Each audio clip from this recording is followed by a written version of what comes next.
Olá, pessoal. Meu nome é Kathleen Conte Biondo. Eu sou estudante do segundo ano de bacharelado da Universidade Estadual de Londrina. Sou bolsista do Programa de Educação Tutorial, tutorado pelo professor Dr. Vitor Hugo Alves Okazaki. Hoje eu vou apresentar o meu IUPET com o tema de memória humana. Então, nós vamos comentar se nós podemos confiar na nossa memória. Vou trazer também sobre a Yanja Wintersoul, sobre o armazenamento das memórias, os tipos, onde elas ficam, o que nos faz lembrar, o processo de esquecimento e algumas curiosidades. Alguns acontecimentos nos marcam de uma forma que nós pensamos ser capazes de lembrar de vários detalhes, mesmo com o passar dos anos. Por exemplo, existem pessoas que acreditam que são capazes de lembrar o que elas estavam fazendo, ou o que elas viram, ou com quem elas estavam, no momento em que algum fato histórico ou algo importante aconteceu. Por exemplo, eu queria que você pensasse agora em algo que te marcou, que você possa lembrar com todos os detalhes. Você pode pensar em uma memória que tenha te marcado, seja ela qual for.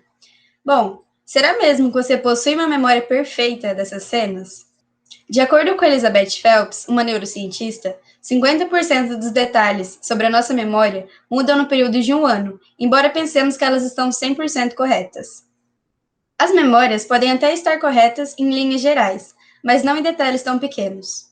Até mesmo as nossas memórias mais fundamentais, que formam a história das nossas vidas, podem ser distorcidas. Mas existem pessoas, como a Yanja Wintersoul. A Yanja é uma campeã de competições de memória e possui 3 recordes mundiais, sendo eles por memorizar 360 imagens em 5 minutos, 212 rostos associados com seus nomes em 15 segundos, 145 palavras em 5 minutos. Ela já participou de inúmeros programas de televisão para mostrar essa habilidade. Em 10 minutos, ela foi capaz de memorizar e recitar corretamente todos esses 500 números que vocês estão vendo nessa imagem em 10 minutos. Bom, será que ela é mais inteligente ou tem algo diferente no cérebro dela? Para entendermos isso, precisamos ver de onde tudo começou. Os estudos da memória ganharam atenção quando, aos 27 anos, um homem chamado Henry Molaison fez uma cirurgia no cérebro para tratar a epilepsia. E o cirurgião removeu um pequeno pedacinho do cérebro dele, onde se localiza o lobo temporal, que está de rosinha aqui na imagem, como vocês podem ver. O cirurgião viu que com a remoção não houveram mudanças comportamentais no Henry, mas ele começou a ter uma gravíssima perda de memória recente. Ele já não conseguia mais se locomover pela casa ou se recordar o nome de seus médicos. Apesar disso, outros tipos de memória continuaram sendo mantidos. Por exemplo, seus hábitos, suas habilidades linguísticas e os acontecimentos históricos que ele discutia com sua médica, a doutora Suzanne Corkin. E em uma das conversas que ele teve com ela, ele sabia falar, discutir sobre a quebra da Bolsa de Nova York, sobre a Grande Depressão, sobre o ataque japonês a Pearl Harbor, todos esses fatos que aconteceram antes de sua cirurgia, que foi em 1953. O motivo de ele conseguir se lembrar de tudo isso é que esses são exemplos de memória semântica, coisas que os atletas da memória, como a Yanja, memorizam. Ele apenas perdeu a memória episódica. Então, o que é a memória semântica e o que é a memória episódica? Bom, a memória semântica está relacionada com fatos, datas e palavras, e a memória episódica está relacionada com as experiências. E todas elas são de longa duração. Nós também temos as memórias de longa duração que não são conscientes, que são os nossos aspectos emocionais, motores, habilidades e hábitos, identificação de sons e imagens e associações. Nós também temos a memória de curta duração, que são as de trabalho, por exemplo, quando você precisa armazenar uma informação por um tempo, mas depois não vai mais precisar dela. Ou as memórias operacionais, que são as do dia a dia. Por exemplo, se você trancou a sua casa ou desligou o gás ao sair dela. Entendendo sobre as nossas memórias, nós podemos voltar ao caso do Henry. O real dano foi causado na sua memória episódica, sobre as experiências pessoais. Então, sem aquela pequena parte do cérebro, ele já não era mais capaz de criar novas memórias. Vocês podem ver na imagem um cérebro normal e o cérebro do Henry com a parte removida. Ele conversou uma vez com a doutora e ela perguntou a ele: sabe o que fez ontem? E ele respondeu: não, eu não sei. E a doutora perguntou: e nessa manhã? E ele disse: eu nem isso consigo lembrar. Então, será que as memórias ficam em um lugar específico? Será que elas ficam exatamente nessa parte que foi removida do Henry? E por que ele conseguia lembrar de fatos, datas, mas não conseguia lembrar de suas experiências? Bom, então vamos entender na onde ficam as memórias. Quando nós temos uma experiência, informações sensoriais são processadas em diversas partes do nosso cérebro. Por exemplo, vamos imaginar que estamos participando de um concerto. O som do violoncelo é processado pelo córtex auditivo, o atrito da corda com os dedos é processado pelo córtex parietal posterior, a tensão de estar se apresentando para um público é processada pela amígdala e o rosto de um amigo que te assiste na plateia é processada pelo giro fusiforme. Então, as memórias ficam em um lugar específico? Não, como vocês podem ver, elas ficam por todo o cérebro. Contudo, a parte danificada do cérebro do Henry foi o lobo temporal medial, que é onde todos esses elementos são unidos e processados, e além disso é onde fica o hipocampo, que é o principal responsável pelas memórias relacionadas à experiência. É como um quebra-cabeça. Para relembrar o momento, o lobo temporal medial junta todas as pequenas peças. Isso prova que a memória não está em apenas um lugar do cérebro. Agora que nós entendemos o que houve com o Henry, precisamos discutir o talento da Yanja. Mas antes, vamos entender o que nos faz lembrar de algo? Então, uma das razões é a emoção. Quando temos uma experiência emotiva, a nossa amígdala, que é o centro emocional do cérebro, e fica bem ao lado do hipocampo, aumenta a frequência do hipocampo e permite que ele forme uma memória mais vívida. Isso é de acordo com a dona Rosie Eds, que é uma neurocientista. Outro motivo é a noção de localização. Quando a gente analisa o hipocampo, parecem haver células que são especificamente responsivas ao tempo e ao local. Existe um teste para taxistas em Nova York, onde eles precisam tentar decorar as 25 mil ruas da cidade. Um estudo foi feito nos aspirantes a taxistas, e os que não passaram não apresentaram mudanças no hipocampo, mas os que foram aprovados tiveram um aumento relativamente grande no seu tamanho. E por fim, a última razão é que as memórias podem ser fortalecidas por histórias. O nosso cérebro presta mais atenção quando recebe informações em forma de narrativa. Então, desvendando o talento da Yanja, para memorizar os 500 números, ela os relacionou com uma narrativa em sua própria cabeça. Por exemplo, os 3 primeiros números. O 5 seria o S, o 3 seria o A e o 9 seria o G.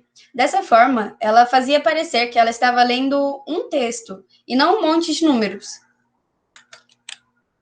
Por exemplo, os próximos números foram relacionados com as letras TBB, que a fazia pensar em tabule, um prato árabe, que é esse que está aqui na fotinha que vocês estão vendo. Então, o que a Yanja fazia era juntar as palavras para criar uma cena marcante.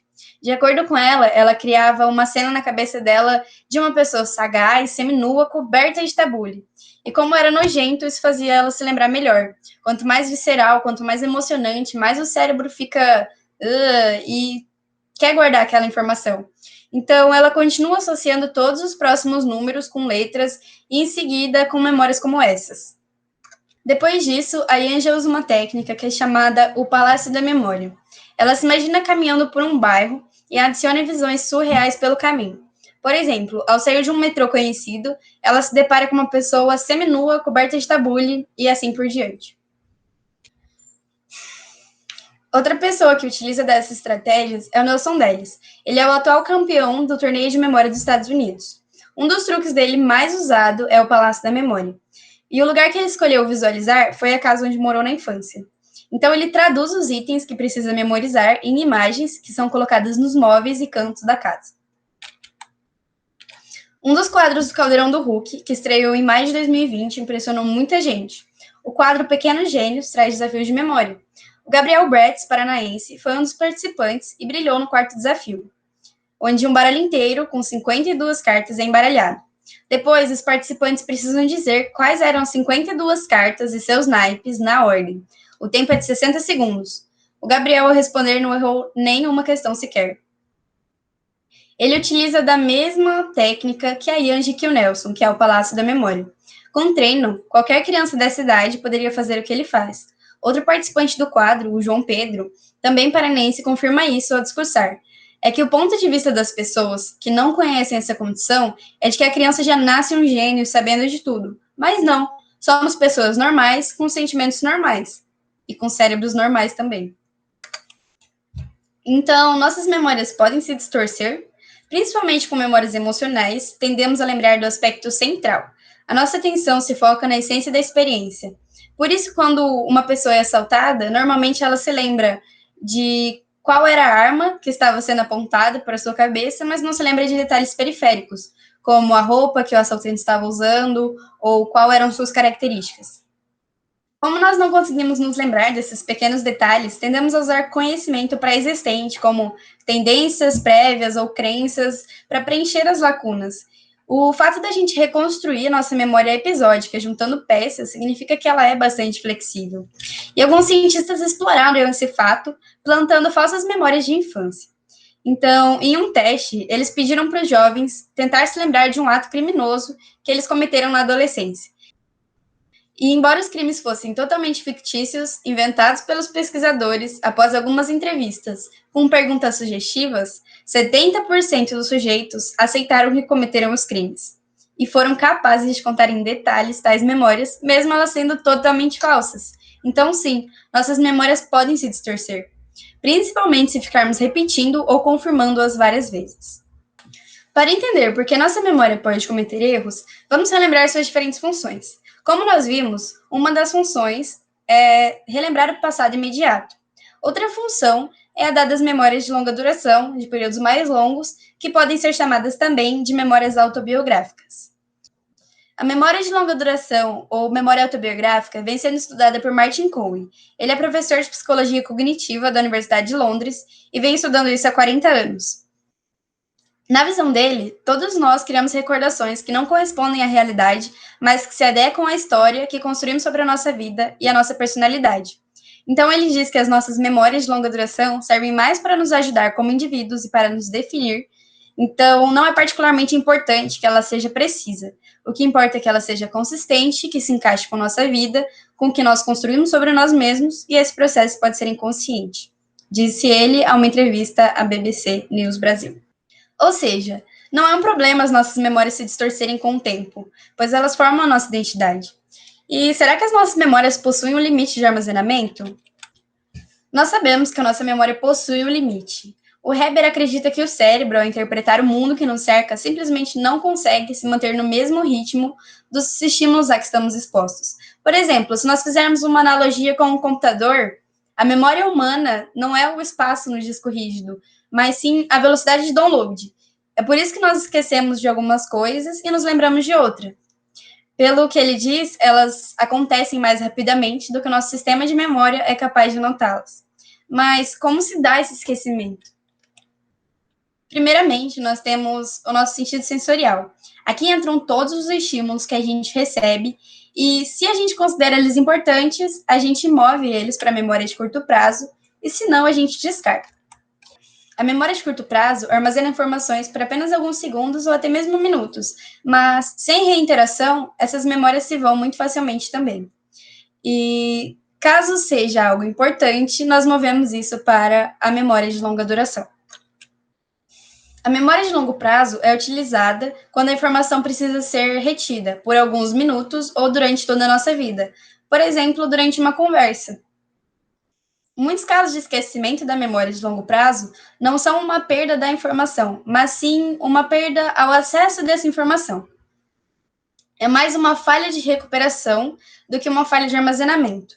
De acordo com o Dr. Luiz Soca, que é psiquiatra pelo Hospital das Clínicas na USP e membro da Associação Americana de Psiquiatria, ele diz que podemos enfrentar erros de recuperação quando materiais novos e antigos entram em disputa no nosso cérebro, quando não temos pistas de recuperação adequadas ou em raras situações devido ao esquecimento motivado. Seria, por exemplo, quando nós bloqueamos um trauma, o que não é uma regra, porque às vezes nós queremos esquecer algo, mas não conseguimos.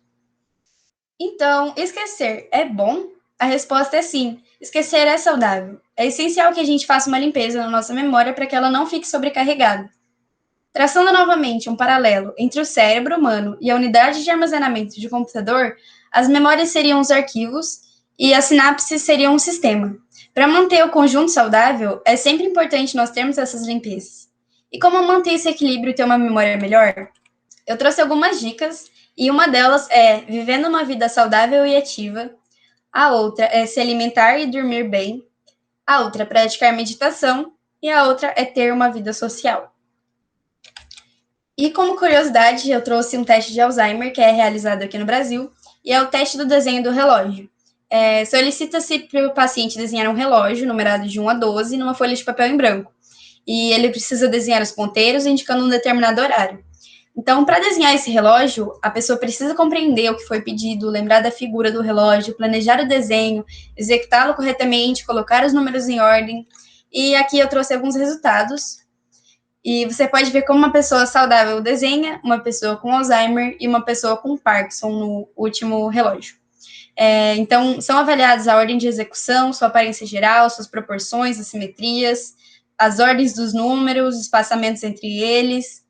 E o resultado do teste pode ser imediatamente obtido por meio de escalas, que são validadas por meio de observações científicas. E aqui no Brasil, a validação do teste foi feita pelo Instituto Martinelli e seus parceiros. Então, é isso, muito obrigada. Qualquer dúvida, vocês podem contatar-me no e-mail ou também no Instagram. Agradeço ao Programa de Educação Tutorial, ao Ministério da Educação, ao SISU e ao Governo Federal pela bolsa. Muito obrigada.